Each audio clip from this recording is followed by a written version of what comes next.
क्या देखना,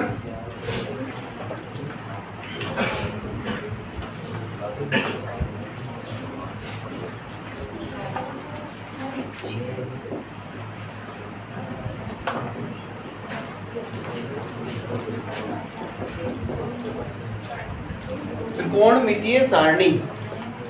अब मैं आपको कल ये बता रहा था कि साइन थीटा, ठीक है, साइन लिखें, कोस लिखें, टेन लिखें, ये बगैर कोण का कुछ भी नहीं होता है।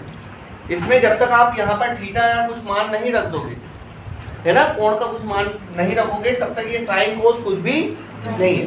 एक और थोड़ा सा याद रखना है, ये ज्या होता है, ये कोज्या होता है, ये स्पर्शज्या होता है, क्लियर है सर। और इसके अपोजिट में व्यू शब्द लग जाता है, जैसे इसका उल्टा होता है कोसेक, तो वो व्यू ज्या हो जाता है। क्या हो जाता है? व्यू ज्या। ये व्यू कोज्या और ये व्यू स्पर्शज्या। उल्टे के लिए कोसेक के लिए व्यू ज्या, सेक के लिए व्यू कोज्या और कोट के लिए व्यू स्पर्शज्या। व्यू शब्द लग जाएगा यहाँ पर। अब इसमें हो क्या रहा है कि जिन कोणों की हम बात करते हैं,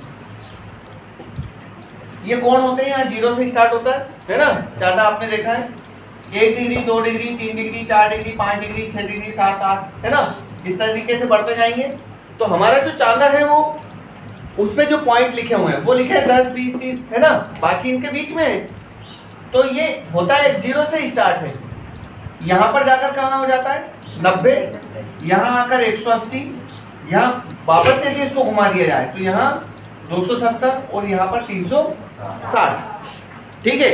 और ये ठीक घड़ी की सुई की तरह होता है, यहाँ पर 0, 360 एक ही मान माने जाएंगे, है ना, क्योंकि 0 या 360 के बाद फिर से एक रिपीट हो जाएगा। जैसे उदाहरण के तौर पर घड़ी की सुई, यहाँ 12, यहाँ 3, यहाँ 9, यहाँ 6, जैसे ही वो सुई 12 पर आती है यहाँ पर, तो फिर से यहाँ गिनती किससे स्टार्ट हो जाती है? 1 से। लेकिन ये 12 वाले फॉर्मेट में होता है। 24 वाले फॉर्मेट में 24 पर 0 माना जाएगा, फिर से 1 से स्टार्ट हो जाएगा, ठीक है। ऐसे आपका कोण जो है वो 360 और 0 एक ही मान है, उसके बाद फिर से वो कोण क्या हो जाते हैं? रिपीट हो जाते हैं। तो ये जो मान है अपने, इन मानों को याद रखने के लिए सबसे सरल तरीका ध्यान रखना है ना, ये थीटा लिख रहा हूं मैं, थीटा लिखा है यहाँ पर 0 डिग्री, यहाँ पर 30 डिग्री, यहाँ 45 डिग्री, यहाँ 60 डिग्री और यहाँ 90 डिग्री, ठीक है। यहाँ साइन की बात कर रहे हैं, किसकी बात कर रहे हैं? Sine theta. मतलब थीटा की जगह आप 0 degree, sine 0 degree, sine 30 degree, sine 45 degree, sine 60 degree और साइन 90 डिग्री, ये वाले मान रख सकते हो। और आपके 10th क्लास में तो यही पूछे हैं। आगे की क्लासों में आपको कुछ अलग अलग मान दिए होते हैं। किस तरीके के मान दिए होते हैं? जैसे मान लो साइन 30 डिग्री, ठीक है, फिर यहाँ पर 40, अगर इस पर एक कॉमा लगा है तो इसे बोला जाता है मिनट। क्या बोला जाएगा? मिनट। या फिर हिंदी में बोलेंगे तो कला, ठीक। और फिर अगर मान लो ये 20 लिखा है और इस पे 2 कॉमा लगा है तो इसको बोला जाता है सेकंड। 30 डिग्री 40 मिनट 20 सेकंड, ठीक है। हिंदी में बोलेंगे तो इसको 30 डिग्री कला और ये वी कला, क्या हो जाएगा ये 40 कला और 20 वी कला, ठीक। कला को बोला जाएगा मिनट और इसको वी कला को बोला जाएगा सेकंड। ये कॉन्सेप्ट चलते हैं। तो हमारे लिए तो अभी यही जरूरी है। अब इसका 3 स्टेप होती है। कितनी स्टेप? 3। कौन कौन सी? पहली स्टेप में 0, 1, 2, 3, 4 लिखना है, पहली स्टेप। दूसरी स्टेप में सब में 4 का भाग लगा देना है, ठीक है। और तीसरी स्टेप में सबका वर्गमूल ले देना है। क्लियर है सर? पहली स्टेप में 3 स्टेप करिए, 0, 1, 2, 3, 4 लिखा। दूसरी स्टेप में सब में 4 का भाग लगा दिया है ना। और तीसरी स्टेप में सबका वर्गमूल स्क्वायर रूट ले दिया है। अब यहाँ बताओ, 0 में हम 4 का भाग देंगे तो 0 आएगा, और 0 का वर्गमूल क्या रहेगा? 0। फिर ये 1 का वर्गमूल 1 और 4 का वर्गमूल 2, मतलब साइन 0 का मान 0 आ गया है, साइन 30 का मान 1/2 आ गया है। क्लियर है सर? ये 2 एकम 2 और 2 दूने 4। 1 को हम वर्गमूल ले सकते हैं, कितना आएगा? रूट से बाहर ले सकते हैं, है ना? और 2 को नहीं ले सकते हैं तो इसको क्या लिख देंगे? √2 ही लिख दो। क्लियर? यहाँ पर 3 का वर्गमूल होता है क्या? नहीं होता, तो इसलिए इसको क्या लिखेंगे? √3 ही लिख दो। 4 का वर्गमूल होता है 2, तो ये क्या हो गया? √3/2। 4/4 का मतलब क्या होगा? 1 होगा। √1 के वर्गमूल को हम बाहर निकालें तो क्या आएगा? 1। इस तरीके से आपके जो मान हो गए, है ना, साइन वाले, तो साइन 0 का मान 0 आ गया, साइन 30 का मान 1/2 आ गया, साइन 45 का मान 1/√2 आ गया, साइन 60 का मान √3/2 और साइन 90 का मान 1 है। इसको कंप्लीट करो।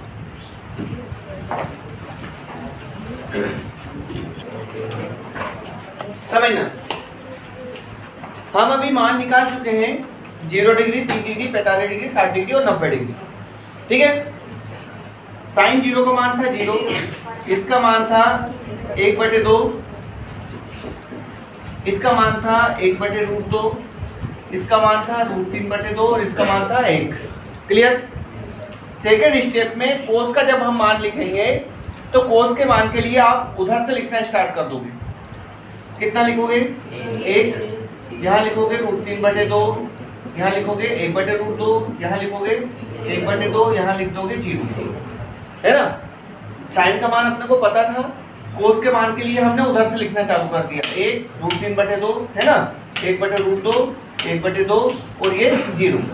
अब आता है टेन का मान। चूंकि हमारा टेन थीटा बराबर होता है साइन थीटा बटे कोस थीटा, और ये कैसे हो जाता है?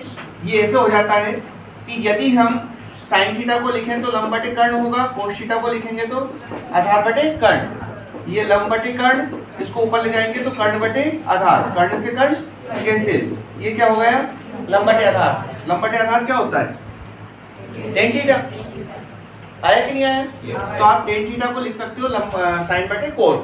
इसका मतलब ये हुआ कि यदि मान लो आपको टेन 0 डिग्री का वैल्यू चाहिए तो आप क्या करोगे? साइन 0 में कोस 0 का भाग दे दोगे। अगर यहाँ 30 का चाहिए तो साइन 30 में कोस 30 का भाग दे दोगे। अगर 45 चाहिए तो साइन 45 में कोस 45 का। अगर टेन 60 चाहिए तो साइन 60 में कोस 60 का। इस तरीके से हम आगे बढ़ जाएंगे। तो सीधा सा मैटर ये है कि ये साइन यहाँ ऊपर 0 में इसका 1 का भाग दो, क्या आना है? 0। 0 में हम 1 का भाग देंगे क्या आएगा? 0। अब देखना जरा, यहाँ 1/2 में भाग दोगे आप किसका? √3/2 का। 1/2 में भाग दोगे √3/2, तो ये लिखा 1/2, भाग की जगह क्या करते हैं? गुणा। √3/2 को पलट दो, 2/√3, 2 से 2 कितना आ गया? 1/√3। इसके बाद 1/√2 में 1/√2 का भाग दोगे तो कितना आएगा? 1। कितना आएगा? 1, है ना? समान संख्या में उसी संख्या का मतलब एक संख्या में उसी संख्या का भाग देंगे तो क्या आएगा? 1 आएगा। सेम √3/2 में डिवाइड करोगे 1/2 से तो √3/2 गुणा 2/1, 2 से 2 कितना आ गया? √3 आ गया। ठीक है? इसके बाद 1 में 0 से भाग दोगे तो अपरिभाषित। किसी भी संख्या में 0 का जो भाग होता है वो क्या होता है? अपरिभाषित से इनफाइनाइट। क्लियर? इतना हो गया। फिर से समझ लो, साइन का जो मान है आपने क्या करा है? 0, 1/2, 1/√2, √3/2, 1 ये अपन निकाल चुके हैं पहले, है ना? उसके बाद कोस के मान के लिए हमने उधर से लिखना स्टार्ट कर दिया है। टेन के मान के लिए साइन वाले मान में कोस वाले मान का भाग दे दिया। ठीक है? अब आते हैं कोसेक थीटा। कोसेक थीटा किसका उल्टा होता है? साइन का। समझना, ये 0 है, 0/1 मान ले इसको। कोसेक के मान के लिए इसको पलटना पड़ेगा, तो क्या करना पड़ेगा? मतलब ये इसको पलटेंगे तो ये क्या हो जाएगा? इनफाइनाइट। इस 1/2 को पलटेंगे तो ये हो जाएगा 2/1। तो 2/1 को मत लिखो भले, ऐसे आपका 1/√2 है, इसको पलटेंगे तो √2 आएगा। इसको पलटेंगे तो 2/√3 और एक को पलटेंगे तो 1। ये 1 था, 1/1 होता ही है, इसको पलटेंगे तो कितना हो जाएगा, 1 ही आएगा। क्लियर? सेक, इसके लिए दो चीज कर सकते हैं, या तो इधर से लिख दो या फिर हमें मालूम है किसका उल्टा होता है, कोस का उल्टा होता है, इसके मान को पलट दो।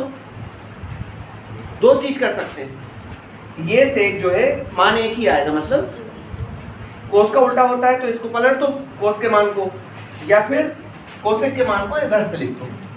दो चीजें कर सकते हैं।